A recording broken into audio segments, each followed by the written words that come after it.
Hey folks, Randy here doing cut and trim. So I just saw something and it just kind of got me thinking. I figured I would share it with you. So 14, there we go. 14 years ago, I got my driver's license, and I was driving all over the place, and I was, big shot, had a car, really cool. So I was driving to visit my aunt, and took the exit ramp, got down to the bottom of the exit, and was sitting at the light. And I saw this guy begging for money on the side of the road. He had the sign, whatever. And even back then, if I had some money to give you, I'd do it.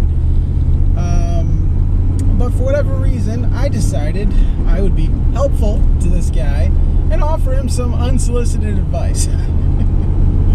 So I rolled down the window and I said, "Hey man, I want to let you know, if you're looking for a job, there's this place in my area. I don't think this place exists anymore, but at the time, there's this place called Labor Ready, and they'll hire you, and you could work, and blah, blah. I mean, the pay's not that great, but starting somewhere. Obviously, not working now." And he looked at me and he said, "No, if I can't get a job making at least $25 an hour, I'm not doing it." Okay. So I saw him off and on, whatever. That was 14 years ago. I just saw him begging about 10 minutes ago. Just saw him begging at a corner 14 years later.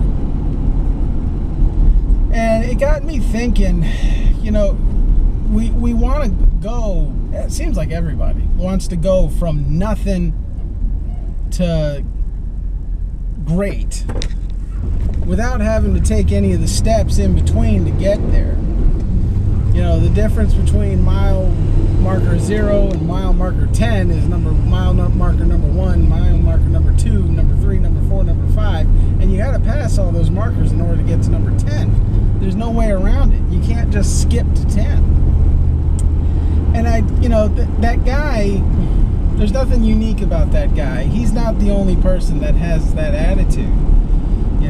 It's just really pronounced with him. But so often people want to shortcut their ability to be successful, and there really isn't a shortcut to that. It takes hard work, and it takes starting from the bottom and working your way up. In the lawn business, it seems like every year, I've already seen a couple of them. Every year there's a new business out with a brand new truck, brand new trailer, brand new equipment, brand new everything. And well, it'd be great if it worked out for them. Most likely I'm going to find all that equipment on Craigslist come the end of the season, because they're either not going to be able to hack it, or the business is going to fail and they're going to need the money. But if they had started at the bottom and worked their way up, they wouldn't be in that situation. My business, in my opinion, has been very successful so far, especially this year. I'm servicing 90 accounts. It keeps kind of fluctuating. I can't get it to that 100. It just keeps hanging out at 90. And I feel like I've been very successful. But the truth is, I don't actually have to make as much money as most people need to make, because I've started from the bottom and I've kept my expenses low. My payment for the equipment I have is 0, because I didn't finance anything.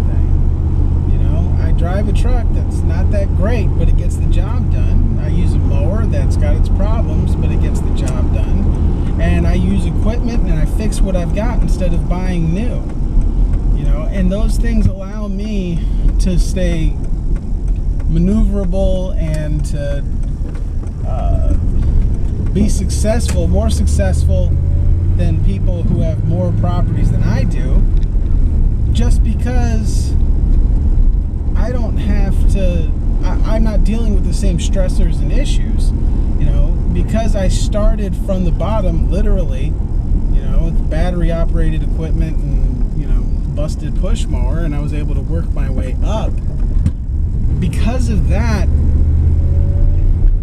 I'm in a fantastic position now, you know, where I'm making many times over what my monthly expenses are, and I'm very grateful for that. I don't want anybody to think I'm bragging. My point is that if you don't make the climb, you can't expect to reap the benefits of that climb.